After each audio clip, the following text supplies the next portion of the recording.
Welcome to the Let's Talk Energy podcast from EnergyNet.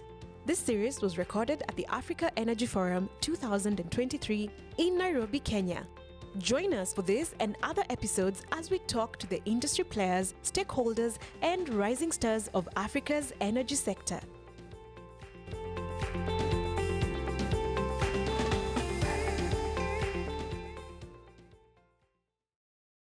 Okay, Tony Tiyou, CEO of Renewables in Africa. I am Mawuli Asempa, Business Development Manager for Mytilineos for West Africa. I'm Marianna Gavriel. I'm the Director of Mytilineos for West Africa. Hi. Okay, so Mawuli, so it's Yes, good to Tony. be able to see you here. So no, Mytilineos is a big company, so you're doing a lot in many sectors. So Yes, that both is in true. energy, but also metallurgy. And we're here at AEF, so we're celebrating the 25th anniversary of AEF, and they're back in the continental Africa. Because I Yeah. have to say before it was Mauritius, which is still Africa, by the way. So how is it going on for you so far as a company? To start with, we're excited when we realized that the event was going to be in Kenya and in Africa, because the event is for Africa, and considering our contribution to Africa's development, we were excited to be here. Yes, so far, so good. We've met some contacts, we've met some old faces, friends, we've catched up on what is really happening in the sector. You know, because of the COVID, there was a break, there was a loss of communications. We're excited to come back on the face-to-face interaction. Yeah. Excellent. I think I'm pleased to hear that it's not finished yet. We still have a couple of days to go ahead. So like I say, you are really a big company, an impressive company, and we're always very keen to hear about projects that you have to talk about, and also looking at more specifically at the territories, because I'm sure many people don't know where you really are located in the continent. Okay, I'll start by first letting people know who we are and what we do, and then I'll zero down to what exactly we are contributing to the continent. To start with, we are a multinational industrial and then energy company based in Athens. We are listed on the Athens Stock Exchange. We have a turnover of 6.3 billion, an EBITDA of 836 billion. We have total employment globally, 5,500. In the energy sector, what we do is that we provide full service concerning engineering, procurement, and construction services for energy infrastructure project. Our focus is on thermal energy, and then also switchyard transmission, and then new energy, renewable energy. We are also into digitization as a new trend in energy now, looking at more focus on energy efficiency and the Internet of Things. On the continent, we have, let me go back. No problem. Overall, we have a footprint globally of 12.6 gigawatts in terms of renewable energy, and then thermal energy, we have 16 gigawatts. In the past, we used to have a higher percentage in terms of thermal, but now renewable is catching up due to the new trend. And our position as a sustainable company focusing on supporting the decarbonization of the world. Excellent. And you were talking about the territory where you are in the continent, yeah. In the continent, our footprint is 2.43 gigawatts. Yes, we are in Ghana, we are in Nigeria, we are in Libya, we are in Tunisia, and then also in Uganda. Okay, that's actually quite impressive. 2 projects are renewable. Actually, 3 projects are renewable. 10 megawatts in Uganda and then 7.5 in Tunisia. That was an ENI project that they were looking at adding renewable to their generation mix at the Adams extraction field, oil field. And then we've also done 7.5. That is an off-grid hybrid project for universities in Nigeria. That was a program that the Nigeria government was trying to do, energize education. You know, Nigeria had a problem with energy supply, and especially it was affecting the students. So they considered adding renewable generation. We were there to deliver. Excellent. And I'm sure for you as an African to work for such a company that is really, really sort of involved into the continent, that's sort of a particular pleasure and pride for you, isn't it? Yes, it is. Excellent. Because every time I hear that the company having gigawatt footprint into projects, that's really impressive and amazing. And I wanted to maybe drill down a little more into the project, yeah, because in here, people, they want to hear about what really you are doing to just make sure that we're not just talking for talking's sake, right? Just we're talking, but here to demonstrate that here It's a serious company that's been in the continent for a long time, want to work with African and concretely delivering those projects. So I don't know if you can tell us a little bit more about that. Yes, I'll start from Ghana, where I come from. Absolutely. Yes. So we've done 3 projects in Ghana. Total capacity is 650 megawatts. 2 of them has been delivered successfully. 1 is under commission. The first project we did was the Takrady T10 project. That was 10 mobile gas turbine units. We delivered that project in 3 months because at that time, Ghana was in energy deficiency and it was quite urgent. And there was a lot of pressure. We understood the client, we understood the environment, and we were able to deliver. With local support, even within that time. The next project was the Amandi project, which is a 200 megawatts project. That one is completed. We completed, I think, will be completed in July. We'll hand over fully in July. We've already handed over. They are still under the warranty period. It will be done by July. And then the project we are currently working on is the Bridge Power Plant, which is an interesting project because it has an interesting fuel, which is LPG, and which is the first of its kind in the continent.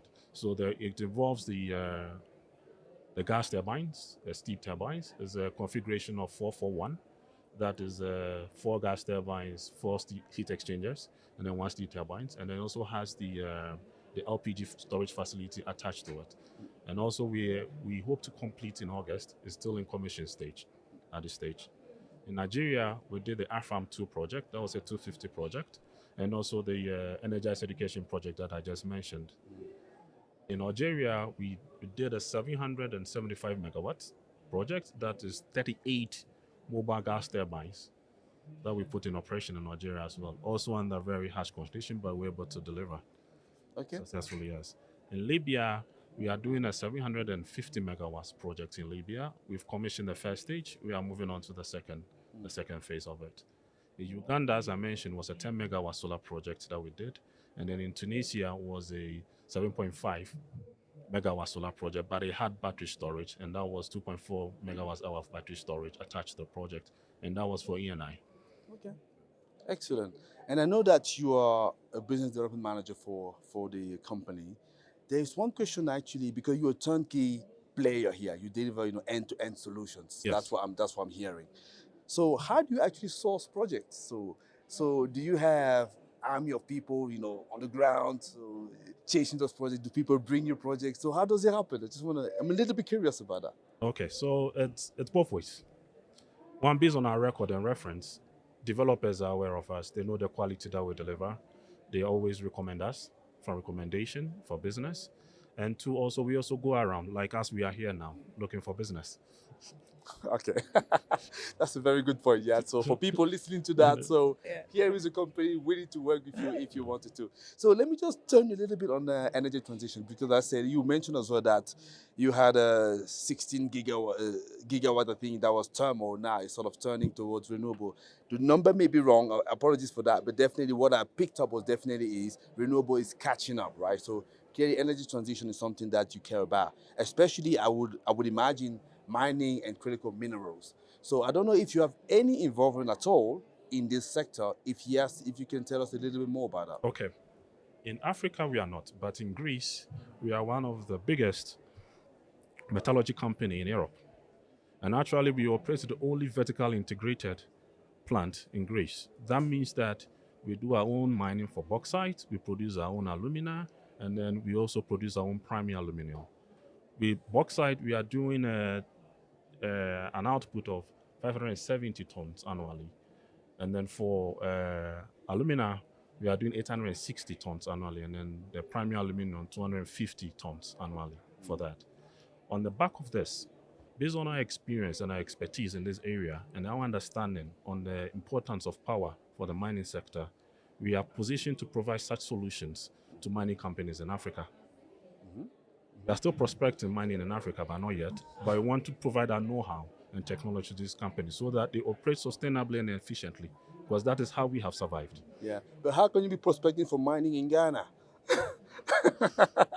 There's a mining country there. No, it's a mining country, but don't forget that we are into aluminium. Ghana is now developing its aluminium industry, and we are also looking around to see what will happen. Okay, thank you very much. So I want to turn to you, Marianna, because I think you are the director for West Africa for the company, and I know you particularly have Africa at heart. So having been living in Ghana for some time, so what can you tell you about Africa now in the future that you see? So what really excites you about this continent? Tony, actually, yes, I have an African heart. And I live in Africa for 16 years, so it is not by chance, it is by choice. And definitely, I'm very excited, that I'm all this time, contributed to a transition of Africa from what it was 15 years ago before the telecom revolution, let's say, brought the information to the Africans, because at first I have started on that sector, and now today on the energy transition for the continent, which is a very substantial, necessity for the African continent, development in the years to come. And I'm very happy and proud that also I combine my origins, the origins of Greece, where I come from. Since also Mytilineos is a Greek company, our pride in Greece, as a company, because it has combined and the industry and the technology, and the energy in its portfolio, and it has succeeded to have also the international profile we Greeks need. So I believe that Africa at this period, needs to focus on its capacities, to develop further its industry and its manufacturing and its agriculture, and to sustain the continent for the population of nowadays, yes, 1.2, but very soon it will just, supersede the other continents, and it will be actually the closest to Europe continent with such a figure of 2 point plus, population that needs to have a chance and a choice of life in its own continent and in its countries, in the countries from wherever every African comes from. From my trip into Africa all these years, and through Mytilineos, success stories in different countries that Mytilineos operates in Africa, what I have to say is that Mytilineos really is standing next to the Africans, next to the local necessities and the custom, let's say, needs of every country and of every provider. Either it is a developer who comes from abroad in collaboration with local governments, or if even he is, a local developer or a local governmental authority. We try to figure out their necessities, we try to figure out their capabilities and their capacities, which are not unlimited, definitely. We try to specify the legal framework and now around the possibility to have real good, robust project solutions, and then we execute, and we have done it very successfully in the last decade, in Africa, and I'm very happy and proud. Definitely, your records speak for yourself. And I was actually wondering because obviously you have a very large record in energy, but I know there's other areas as well that you could mention. I was wondering whether you can touch a little bit on that. About, you mean not the mining, I suppose, about what agriculture sectors? Or? Data, I think data centers. Data centers, yeah, yes, yeah. yes. Actually, the group in the recent years, they have realized that everything, yes, it is about efficiency. Not only about efficiency, the efficiency, reflects on the cost.